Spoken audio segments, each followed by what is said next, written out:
Hey y'all, Jesse Canlin coming at you with a weekly message for the week of September 3rd in 2018.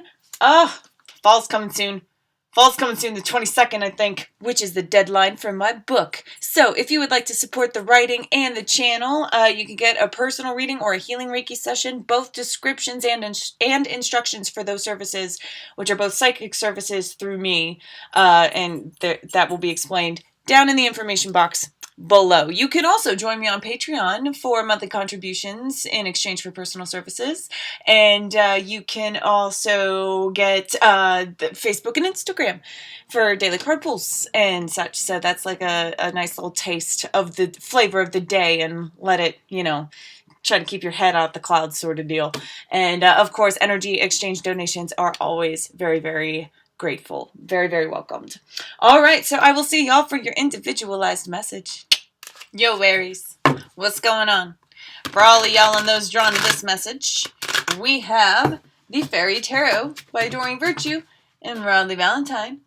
Illustrations by Howard David Johnson. That's the second time I have noticed the illustrator in the decks that I've been using, so ain't that a direct reflection for we don't really know it all, do we? And sometimes you just won't learn it until you learn it. So maybe that's something to be said for your reading. Always, right? Alright, so let's see what's going on through the fairies. Alright, let's see. Fairies for Aries, what's going on? Two more on to do it.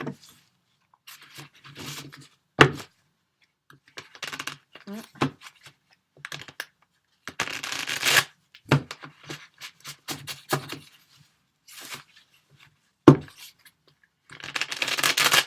right.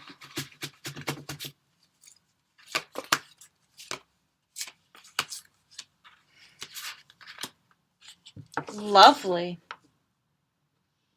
Lovely. There's a lot of opportunity for y'all this week, Aries. Prince of Spring as your overall tone. So, immediate action, a challenge you can successfully manage, a passionate relationship, although I started to say successful, a successful relationship. So, charming, self-confident, passionate, restless. This is the Knight of Wands energy, and this is it's a very fast-paced sort of night. Going forward, truly, bravely, you're feeling your armor. Your sword is not drawn. You're just needing to get to where you're going.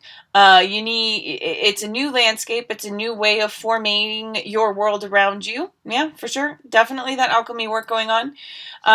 Sorry, I'm not really sensing a lot of 3D oriented stuff or even relationship oriented stuff. It's just, I'm feeling your connection as a collective to the divine, and just hearing this order and just knowing that the time is now to get going.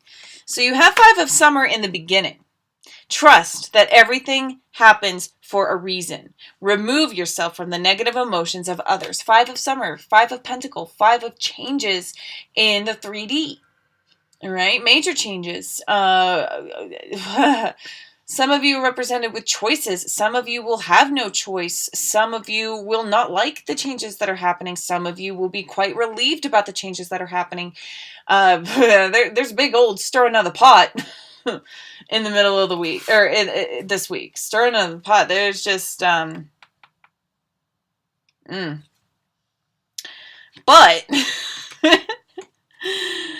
But just know, whatever is stirring up in the beginning of the week, it really is ending very, very well. Right off the bat, you have Nine of Summer immediately after that. So Nine of Pentacles, the biggest wish-making card of the 3D reality, right? Like you want what you want, prepare for it. In this card, a person is being pampered.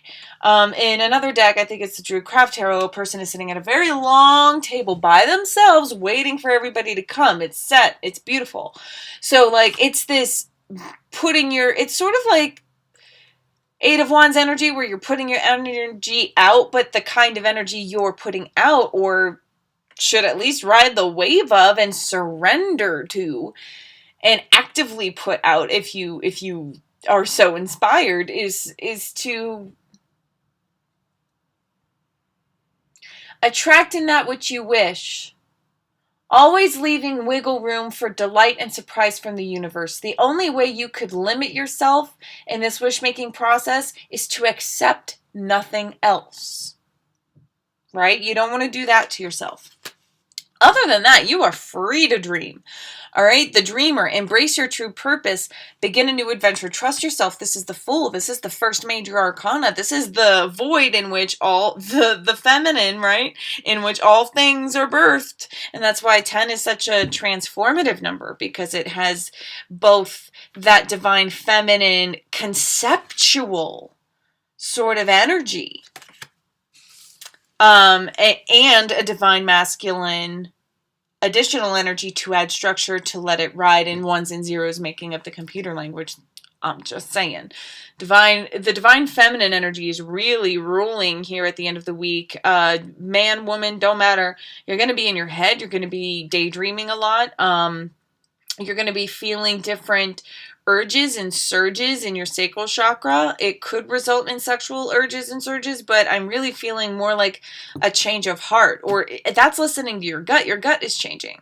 Your gut is changing because it's in communion with your heart, to be quite honest, and because your heart is a very, very deep resonation. It doesn't always come to the forefront, but it is an underlying hum to your symphony. And so listening to your changing sacral chakra, letting your true self, honestly, that's what makes the Dreamer card a positive card. There have been times where this is a warning, when it's like, oh, you're a little up in the clouds. But if you have a healthy sacral chakra, you're not up in the clouds. You are anchored. You are connected. It's a lower frequency, and that's the kind of frequency you need to know and love and truly work with and from when you lie down with a person in a sexual sense or a sensual sense, right? Like even cuddling, define me innocence. Define me innocence, because love is everywhere, right? So sharing that sacral chakra energy with your future self, co-creating with your future by feeding that, embracing that. 100%. Is there anything else? No. There it is. Thanks for being here. I'm honored. Take care. Rock on. I love you.